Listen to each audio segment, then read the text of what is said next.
السلام علیکم، میں ہوں فضیل زرار مدینہ منورہ سے۔ آج اس مقام پر میں آپ کو لے کر آیا ہوں۔ اس مقام کا نام غزوہ خندق ہے،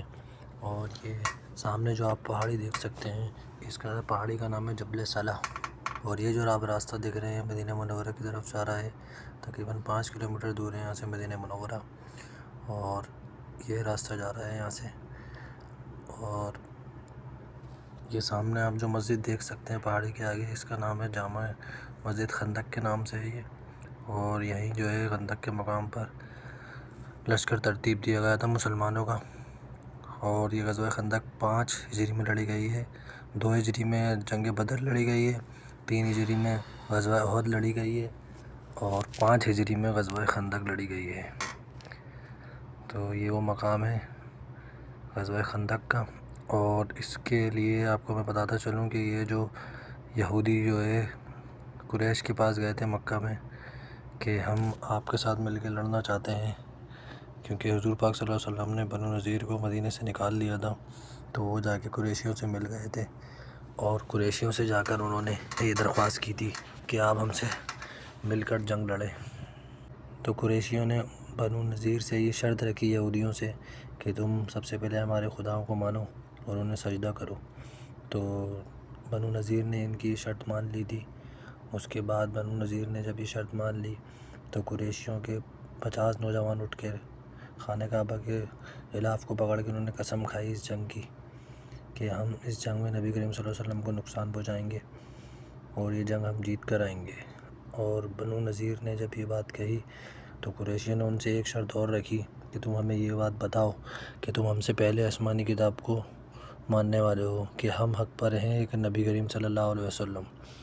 تو انہوں نے اس بات کی قسم کھائی کہ بے شک آپ لوگ ہی حق پر ہیں، اور ان کا ساتھ دینے کا وعدہ کیا۔ تو یہ وہ مقام ہے جہاں پر غزوہ خندق لڑی گئی۔ سامنے جو آپ دیکھ سکتے ہیں یہ مسجد علی ہے، جہاں حضرت علی رضی اللہ تعالیٰ عنہ کا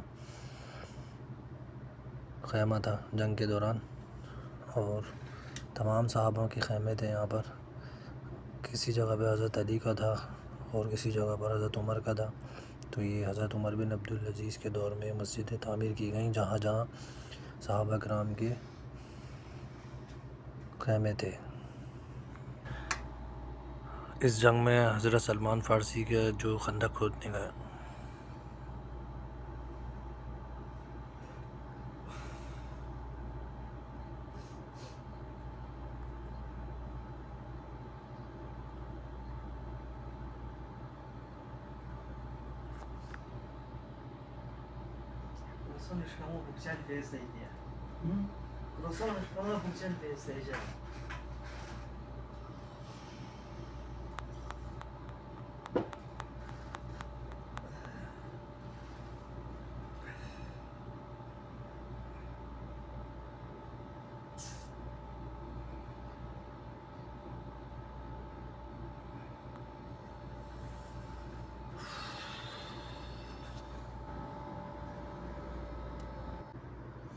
دوسری بات میں آپ کو یہ بتاتا چلوں کہ جو سامنے آپ ایریا دیکھ رہے ہیں یہیں خندق کھودی گئی تھی،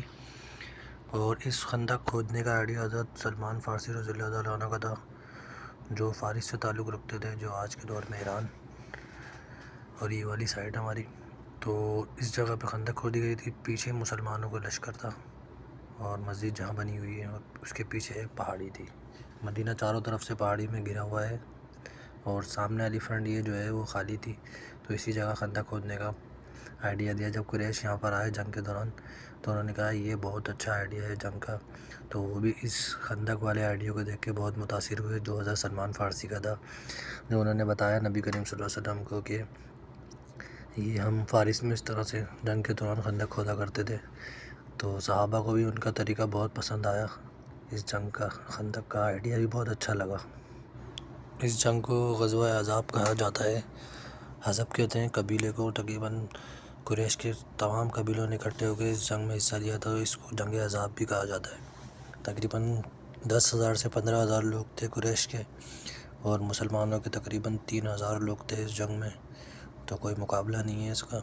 وہ جنگ میں زیادہ تھے مشرکین، اور یہ جو ہے مسلمان جو ہے وہ جنگ میں تعداد میں کم تھے، لیکن اس کے باوجود بھی ان کی جو اسٹریٹجی ہے اس کی وجہ سے جنگ کامیابی کی طرف تھی، اور اس کے بعد وقفے سے جنگ چلتی رہی۔ کبھی مسلمان تیر اندازی کرتے، وہ لوگ آگے آتے، تو نوفل بن عبداللہ نے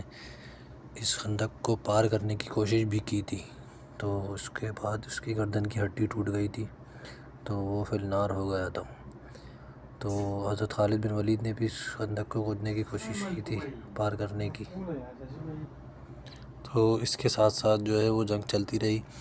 تھوڑا دن، تو اس کے تقریباً 5 سے 6 دن تک۔ دن بعد حضور پاک صلی اللہ علیہ وسلم نے دعا کرنا شروع کی جامع مسجد فتح میں، جو آپ سامنے دیکھ سکتے ہیں مسجد ہے، اس کی بھی آپ کو میں بھی زیارت کراؤں گا اوپر جا کر۔ تو یہاں حضور پاک صلی اللہ علیہ وسلم نے 3 دن لگاتار دعا مانگی، اور بدھ کے دن جا کر ان کی یہ دعا قبول ہوئی۔ تو جبریل علیہ السلام آئے اور انہیں یہ آپ صلی اللہ علیہ وسلم کو یہ خوشخبری سنائی کہ ہم ان کو ایک کالی آندھی کے عذاب میں ڈال دیں گے۔ تو اس کے بعد آندھی کا ایک طوفان آیا، جس سے قریش مکہ کے جو ہے تمام برتن اور خیمے جو ہے وہ ہوا میں اڑ گئے، جس سے وہ بہت سخت پریشان ہوئے۔ تو اس کے بعد نبی کریم صلی اللہ علیہ وسلم نے کہا کہ جاؤ مشرکین کا جو ہے وہ ہاتھ دیکھ کر آؤ۔ یہ دیکھ سکتے ہیں سامنے آپ بورڈ جو لگا ہوا ہے، اس پہ پوری ہسٹری لکھی ہوئی ہے۔ بیٹل آف الخندق الحزاب، الخندق بیٹل occurred in the 5 ہجری. It was known in Khandaq relative to the trend took by Prophet north of Medina aiming to۔ یہ نارتھ کی سائڈ پر بنا ہوا ہے، یہ جو خندق کا مقام ہے نارتھ کی سائڈ پر ہے مدینہ سے۔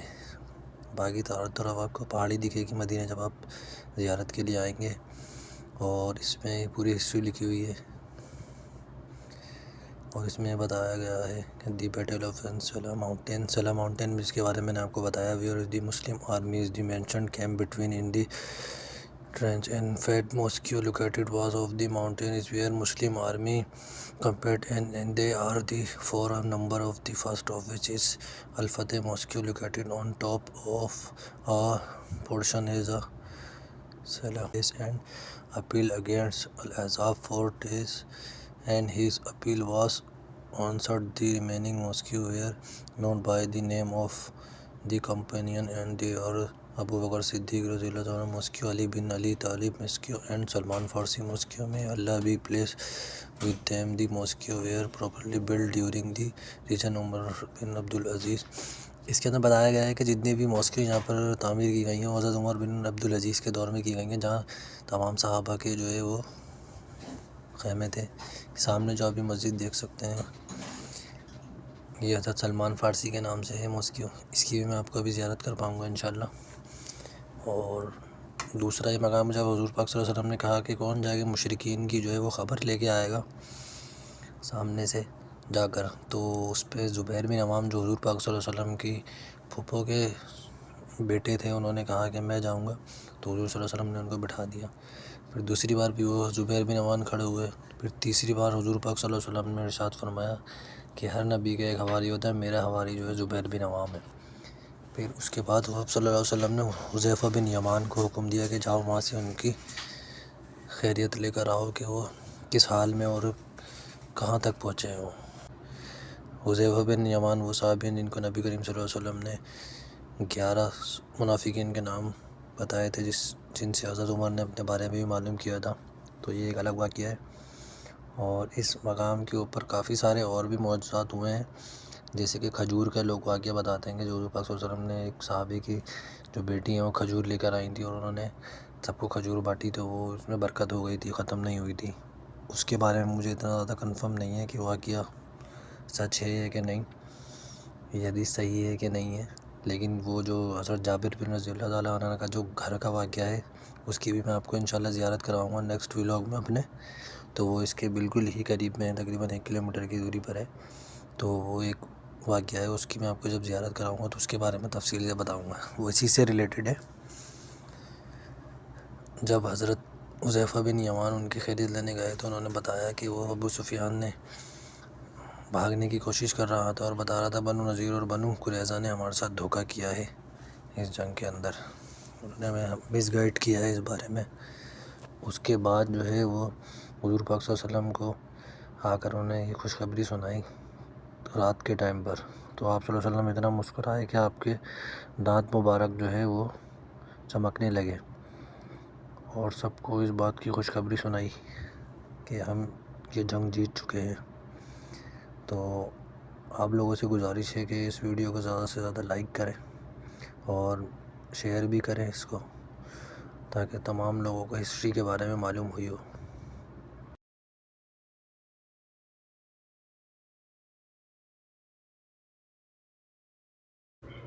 جی تو یہ وہ مقام ہے، نبی کریم صلی اللہ علیہ وسلم نے 3 دن لگاتار دعا مانگی اس جنگ کے جیتنے کے لیے، اور بدھ کے دن جا کے آپ صلی اللہ علیہ وسلم کی دعا قبول ہوئی یہاں پر۔ تو یہی وہ مقام ہے جو نبی کریم صلی اللہ علیہ وسلم نے 3 دن دعا مانگی تھی، اور جبرائیل علیہ السلام آ کر ان کو خوشخبری سنائی جنگ کی کامیابی کی۔ تو یہ وہ جگہ ہے، اور ایک جگہ اور ہے حضرت سلمان فارسی کی مسجد ہے، جہاں کی یہ وہ جگہ ہے جہاں حضرت سلمان فارسی کا خیمہ تھا، جنہوں نے جنگ اور یہ مسجد علی ہے، تو تھوڑی سی اونچائی پر ہے پہاڑی کی۔ امید ہے آپ کو یہ ویڈیو میری پسند آئی ہوگی، اور اس میں